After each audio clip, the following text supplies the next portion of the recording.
Assalamualaikum warahmatullahi wabarakatuh. Selamat malam yang terhormat Bapak Andri Purwanto SSM Hum selaku dosen pengampu untuk materi translation yang sama-sama kami hormati juga rekan-rekan kelas X5E. Pada kesempatan malam ini kami dari kelompok 6 yaitu saya sendiri Purwanto, kemudian Siti Karisma Amalia dan ada juga Naila Rahmah. Pada kesempatan ini kami akan mempresentasikan materi dari kelompok kami yaitu kelompok 6 tentang research platforms. Apa sih sebetulnya research platform itu? Untuk lebih jelasnya, maka kita saksikan slide yang berikutnya. What is research platform? Jadi apa research platform itu sendiri? Ya, dalam konteks pembuatan jurnal atau penelitian, research platform adalah sebuah sistem atau alat berbasis teknologi yang menyediakan berbagai sumber daya dan layanan yang mendukung seluruh proses penelitian ilmiah, mulai dari pengumpulan data, analisis, hingga penyebaran hasil penelitian itu sendiri. Jadi dari mulai kita pembuatan mencari referensi sebagai dasar atau daftar pustaka dalam penulisan ilmiah kita, kemudian mengumpulkan data-data dan akhirnya juga akan kita upload kembali ke dalam riset platform itu sendiri. Nah, platform ini biasanya dirancang untuk memfasilitasi kolaborasi antar peneliti dan mempercepat proses siklus penelitian itu sendiri. Dengan adanya platform ini maka akan sangat memudahkan bagi para penulis atau peneliti ilmiah untuk mencari data, mencari referensi, kemudian mengolah data itu sendiri, kemudian menguploadnya kembali ke dalam platform tersebut, yang mana tulisan itu nanti juga akan dapat digunakan sebagai referensi oleh pihak-pihak yang ingin mengadakan penelitian atau penulisan ilmiah. Nah, contoh riset platform yang akan kami bahas pada kesempatan kali ini, yang pertama adalah Mendeley, yang berikutnya Publish or Perish, kemudian yang terakhir yaitu Connected Papers. Yang pertama akan kita bahas yaitu tentang Mendeley. Mendeley adalah alat manajemen referensi yang populer digunakan oleh peneliti dan akademisi untuk mengorganisasi, mengutip, dan berbagai literatur ilmiah. Nah, ini sudah sangat ngetren di dunia para peneliti. Mereka rata-rata menggunakan platform Mendeley ini juga untuk mencari referensi atau mengumpulkan data secara online. Nah, panduan dasar menggunakan Mendeley itu sendiri, yang pertama, kita perlu memasuki website resminya Mendeley atau perlu eh, mencari websitenya Mendeley, kemudian kita dapat mengunduh Mendeley-nya dan membaca panduan dasar tentang bagaimana mengunduh, menginstal, dan menggunakan Mendeley itu sendiri. Nah, ini tersedia di mendeley.com. Nah, bagi rekan-rekan atau teman-teman yang ingin mencari atau mendownload Mendeley, dapat research di atau dapat search di Google Search untuk mencari link yang mana dapat kita unduh dari Google itu sendiri. Yang berikutnya, situs ini juga menyediakan berbagai tutorial, fakt, yaitu frekuensi ask and question, dan panduan tentang cara menggunakan fitur-fiturnya. Nanti secara detail, kalau rekan-rekan atau teman-teman mengunduh dari Google, nanti pasti juga akan banyak panduan bagaimana cara menggunakan fitur-fiturnya dari Mendeley itu sendiri. Nah, manajemen referensi menambahkan dokumen ke dalam Mendeley itu sendiri. Kita dapat mengunduh file PDF atau referensi langsung dari brosur atau menambahkan referensi secara manual. Nah, Mendeley juga dapat menyimpan anotasi yang kita tambahkan ke dalam dokumen PDF. Pengelompokan referensi. Nah, di dalam pengelompokan referensi kita dapat membuat folder atau tag untuk mengelompokkan dokumen sesuai topik, proyek penelitian, atau kategori lainnya. Ini memudahkan manajemen literatur untuk proyek penelitian yang berbeda. Misalnya kita meneliti kasus A, kita buat folder A. Dari dokumen, data, serta referensi ataupun topik yang kita cari, kita temukan di Mendeley, kita simpan di dalam folder A. Jadi suatu saat nanti jika kita ingin mencari referensinya kembali, kita tinggal membuka folder tersebut dan semuanya sudah tersedia. Yang berikutnya tentang sinkronisasi. Semua referensi akan disinkronisasi secara otomatis ke cloud sehingga kita dapat mengaksesnya dari berbagai perangkat. Nah, integrasi Mendeley dengan Microsoft Word atau LibreOffice, yang pertama yaitu Mendeley Site-O-Matic. Fitur ini memungkinkan kita untuk menyisipkan kutipan langsung dari Mendeley ke dalam dokumen Word atau LibreOffice. Mendeley akan secara otomatis membuat bibliografi di bagian akhir dokumen berdasarkan kutipan yang telah disisipkan. Kemudian format citation atau citation format. Mendeley mendukung berbagai gaya kutipan seperti APA, American Psychology Association, kemudian ada MLA, kemudian Chicago, Vancouver, dan lainnya. Kita juga dapat mengubah gaya kutipan dengan mudah selama penulisan. Jadi nanti rekan-rekan atau teman-teman tinggal memerlukan gaya apa untuk metode citasinya, semuanya tersedia di dalam Mendeley itu sendiri. Kemudian di dalam fitur kolaborasi, yang pertama yaitu grup publik dan privat. Kita dapat membuat grup kolaborasi di Mendeley untuk berbagai referensi dengan rekan kerja atau peneliti lain atau dengan teman-teman kita sendiri. Grup publik memungkinkan siapa saja melihat koleksi referensi kita, sementara grup privat hanya diakses oleh anggota yang kita undang. Jadi kalau kita ingin membuat hanya orang-orang tertentu yang dapat mengakses, maka kita dapat setting ke dalam private itu sendiri. Jadi tidak kita buat di publik. Yang berikutnya yaitu berbagi anotasi. Jika kita bekerja dalam grup, Mendeley memungkinkan kita berbagi anotasi dan catatan pada dokumen yang sama, sehingga memudahkan diskusi dan kolaborasi penelitian. Jadi ini sangat membantu apabila kita ingin membuat sebuah penelitian atau membuat tulisan ilmiah, kemudian kita berkolaborasi dengan rekan-rekan kita atau teman-teman kita, ini akan sangat membantu sekali dalam pelaksanaan penulisan ilmiah itu sendiri. Yang berikutnya mengatur dan mengelola database referensi, tag dan catatan. Kita dapat menambahkan tag dan catatan ke dokumen untuk mempermudah pencarian dan pengelolaan literatur. Nah, ini sangat berguna untuk mengingat poin penting atau metode yang relevan dari dokumen tertentu. Yang berikutnya pencarian cepat atau fast searching. Fitur pencarian di Mendeley sangat efisien untuk menemukan referensi atau dokumen berdasarkan judul, nama penulisnya itu sendiri, kemudian password atau kata kuncinya, ataupun tag-nya. Nah, ini sangat mudah dalam kita mencarinya. Yang berikutnya yaitu apa saja sih kelebihan dan kekurangan Mendeley?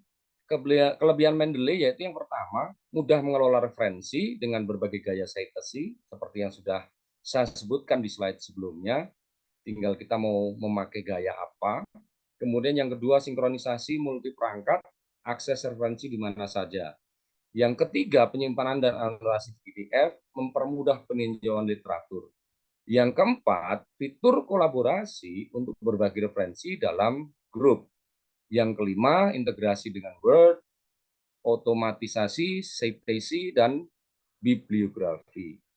Yang terakhir yaitu pencarian literatur luas dari database internal. Nah, kekurangan Mendeley sendiri diantaranya yang pertama yaitu penyimpanan gratis terbatas, yaitu hanya sebesar 2 GB saja. Akan tetapi jika kita menginginkan penyimpanan yang lebih besar, maka kita dapat mengekspan kapasitas penyimpanan, tetapi tentunya kita juga harus membayar beberapa biaya untuk penambahan kapasitas penyimpanan itu sendiri. Yang kedua, kadang metadata tidak akurat saat impor referensi otomatis. Yang ketiga, kinerja lambat pada file PDF besar. Yang keempat, fitur kolaborasi terbatas dalam versi gratis. Nah, ini yang gratis-gratis terbatas. Jadi kebanyakan, hampir rata-rata itu kebanyakan menggunakan membayar gitu ya, atau harus login atau membuat account yang berbayar sehingga akan bisa membuka file-file atau fitur kolaborasi-kolaborasi yang lain.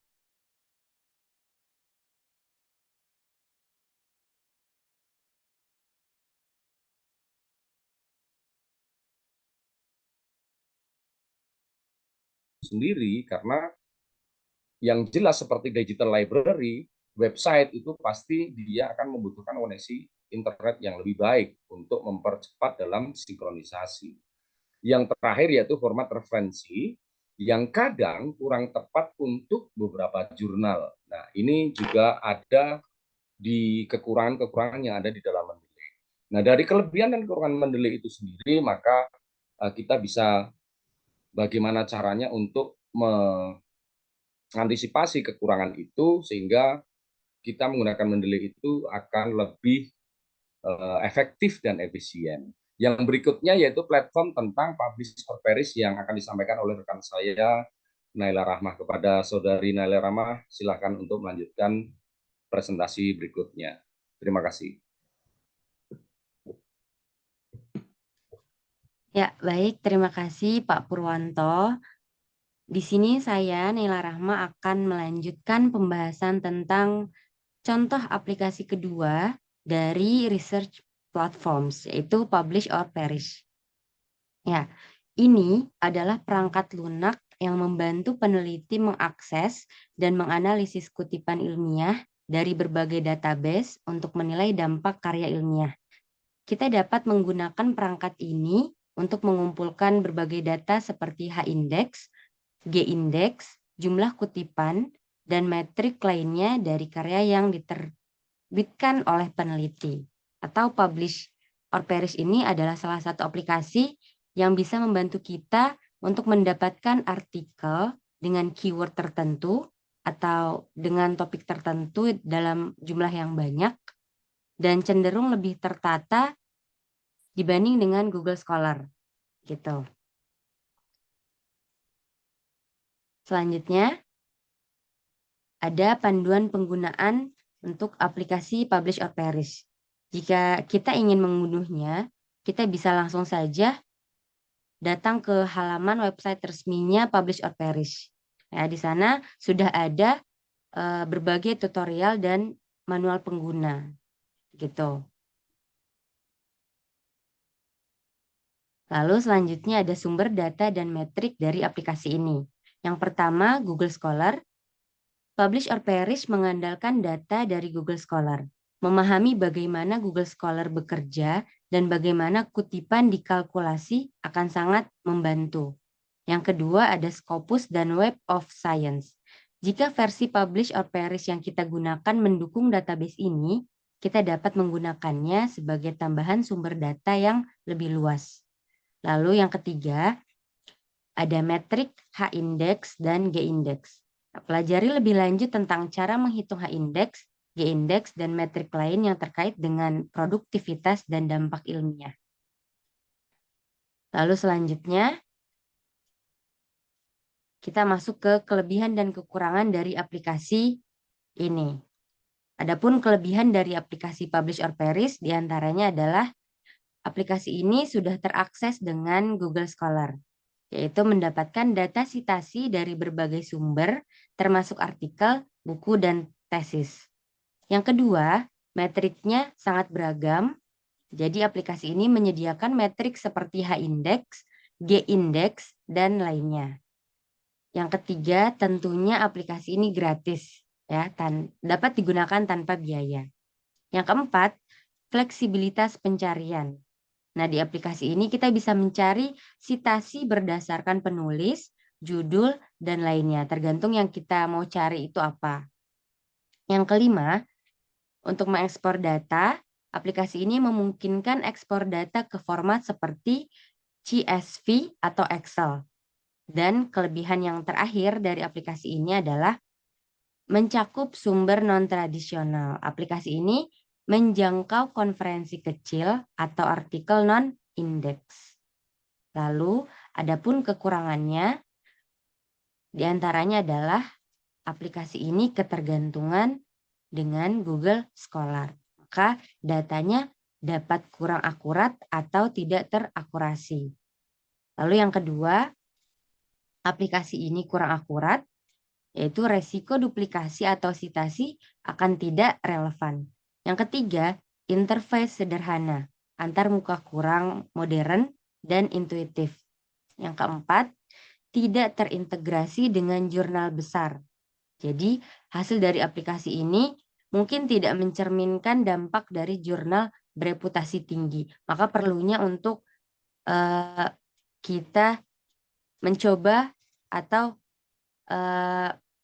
menggabungkan beberapa aplikasi lainnya agar jurnal kita ini bisa lebih berkualitas gitu.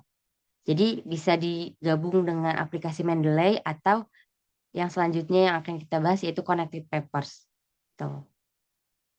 Yang kelima, aplikasi ini terbatas pada sumber gratis, yaitu tidak dapat mengakses basis data premium tanpa langganan. Tentunya jika kita ingin fitur-fitur yang lebih luas lagi, kita perlu berlangganan pada aplikasi ini. Dan yang terakhir, kekurangannya adalah tidak ada fitur kolaborasi. Maka data harus dibagikan secara manual. Oke, baik, itu saja untuk pembahasan publish or perish. Selanjutnya akan ada pembahasan tentang connected papers yang akan dipaparkan oleh rekan kami, yaitu Siti Karisma Amalia. Kepadanya kami persilahkan. Baik, terima kasih Kak Naila atas kesempatannya. Di sini saya akan melanjutkan materi yaitu tentang Connected Papers. Connected Papers sendiri adalah alat online yang memvisualisasikan hubungan antar makalah akademis dengan menggunakan data dari basis jurnal. Alat ini menyajikan makalah yang saling berkaitan dalam bentuk grafik visual, yang membuatnya mudah untuk melihat jaringan referensi yang relevan.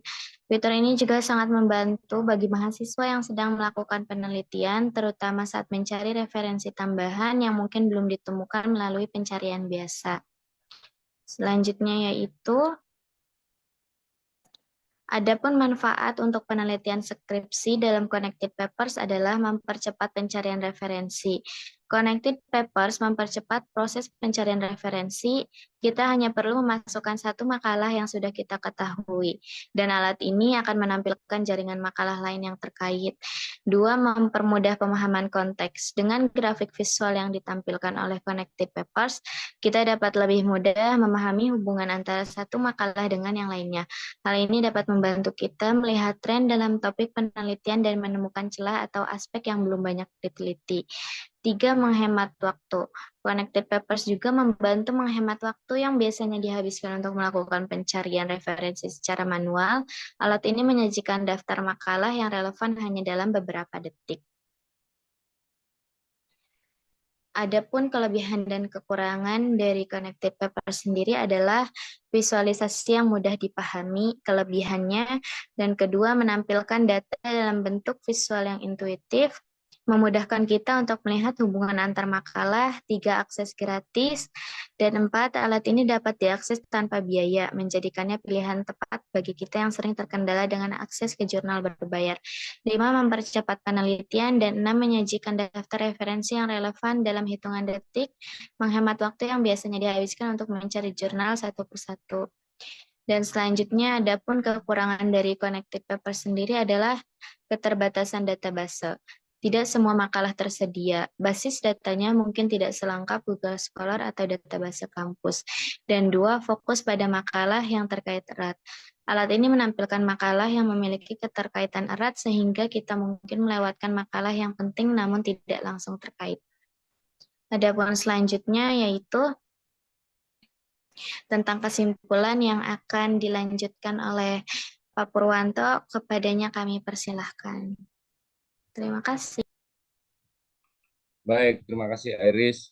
Yang terakhir, dari kesimpulan presentasi yang kita sampaikan tentang research platform, bahwa research platform adalah alat atau sistem yang berbasis teknologi yang mendukung proses penelitian dengan menyediakan sumber daya, sumber data, dan sumber alat analisis tentunya, dan kolaborasi.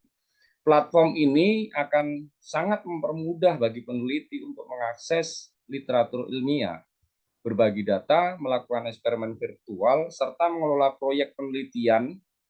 Nah, mereka seringkali mencakup berbagai disiplin ilmu dan mendukung kolaborasi lintas institusi atau bahkan lintas negara. Dengan adanya riset platforms, proses penelitian menjadi lebih efisien, transparan, dan tentunya mudah diakses oleh peneliti di seluruh dunia. Di antara contoh riset platform yang sudah kami bahas tadi yaitu Mendeley, Publish or Perish, dan Connected Papers. Kemudian berikutnya daftar pustaka dari presentasi yang sudah kami presentasikan adalah seperti yang ada di slide.